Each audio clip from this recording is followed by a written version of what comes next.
Assembly ఎన్నికల విజయంతో ఊపు మీదున్న కాంగ్రెస్ పార్టీ అదే జోష్తో పార్లమెంట్ ఎన్నికలకు సన్నద్ధమవుతోంది. అందులో భాగంగానే సొంత జిల్లా పాలమూరుపై ప్రత్యేక దృష్టి పెట్టిన సీఎం రేవంత్ రెడ్డి అదే స్థాయిలో వ్యూహ రచన చేస్తున్నారు. ప్రజా దీవెన పేరిట మహబూబ్ నగర్ లో భారీ బహిరంగ సభను ఏర్పాటు చేసి ప్రత్యర్థులపై సమర శంఖం పూరించారు. పలువురు మంత్రులు, ఎమ్మెల్యేలు పాల్గొన్న ఈ మీటింగ్ కు భారీ సంఖ్యలో తరలివచ్చింది కాంగ్రెస్ క్యాడర్. ప్రజా దీవెన సభలో బీఆర్ఎస్, బీజేపీలే టార్గెట్ గా విమర్శలు ఎక్కుపెట్టారు రేవంత్. తెలంగాణ ఉద్యమంలో లేవా? తెలంగాణ ఉద్యమంలో ఆ బేకార్ గా నీ నుంచి పార్లమెంట్కి పంపించింది మేం కాదా? పాలమూరులో ఊరు లేదు, పార్లమెంటులో నోరు లేదు, అయినా బేకారోడు కరీంనగర్ నుంచి మన జిల్లాకు వలసి వస్తే మనం గెలిపియలేదా? మన మంచితనం చేతగంతనమా అని నేను అడుగుతున్నా మా యువకుల్ని. కొడకల్లారా ఎవడన్నా టచ్ చేసి చూడండి, మా పాలమూరు బిడ్డలు అగ్ని కణికలై మానవ బాంబులై నా కొడకల్లారా ఎవడన్నా మిగులుతే నేను చూస్తా అనుకుంటురేమో, తమాషా చేస్తురేమో.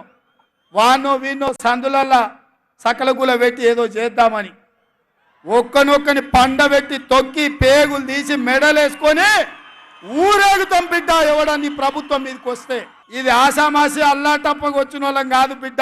నల్లమల అడవి నుంచి తొక్కుకుంటా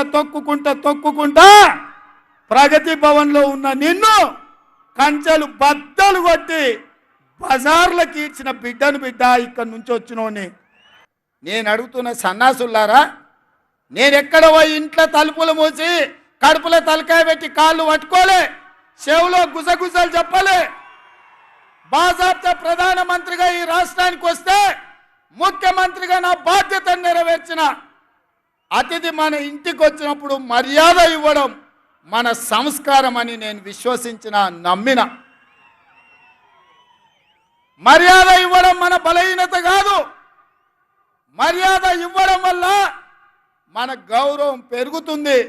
దేశ ప్రధానమంత్రికి గౌరవం ఇచ్చినాం, మన సమస్యల్ని ఎకరువు పెట్టినాం. రేపు ఒకవేళ భారతీయ జనతా పార్టీ మనం అడిగిన నిధులు ఇవ్వకపోయినా, మనం అడిగిన అనుమతులు ఇవ్వకపోయినా చాకి రేవు పెట్టి చిరిగేదాకా ఉతికే బాధ్యత నేను తీసుకుంటా. ఒక ఆయన సైకిల్ మోటార్ మీద వచ్చేట ఆయన తలుపు కొట్టి నీకో మాట చెప్పాలన్నాడు. ఏందయ్యా అన్న, బీఆర్ఎస్ అంటే నీకు తెలుసా సార్ అన్నాడు. ఏందోనే వాళ్ళు ఏదో భారత రాష్ట్ర సమితి అన్నారు కదా అంటే, అది కాదు సార్, అది బిల్లారంగ సమితి. నువ్వు ఎప్పుడు బిల్లారంగ అంటావు కదా, ఒకటి బిల్లా ఇంకోటి రంగా, రెండు కలిపితే సమితి. బీఆర్ఎస్ అంటే బిల్లారంగ సమితి అని చెప్పిండు. జడ్పీటీసీకి ఉంటే బాధే ఉంటుంది, ఎంపీటీసీకి ఉంటే బాధే ఉంటుంది. వాళ్ళ గౌరవం ఎట్లుండాలి, సర్పంచుల మర్యాద ఎట్లా కాపాడాలని తెలిసినండి. ఇవాళ వాళ్ళందరూ పనులు చేసి బిల్లులు రాక ఆత్మహత్యలు చేసుకునే పరిస్థితి ఉన్నది. కొంతమంది ఆత్మహత్యలు చేసుకున్నారు, కొంతమంది ఆలి మీద ఉన్న తాలి పుస్తలు అమ్ముకున్నారు. మీ బాధ నాకు తెలియదా? నేను చూడలేదా? మీ కష్టాలు తీర్చాలనేదే కదా నా ఆలోచన. మళ్ళీ ఇప్పుడు శాసన మండలి ఎన్నికలు ఇక్కడ వచ్చినాయి. మన ఎమ్మెల్యే కసిరెడ్డి నారాయణ రెడ్డి రాజీనామా చేస్తే శాసన మండలి ఎన్నికలు వచ్చినాయి.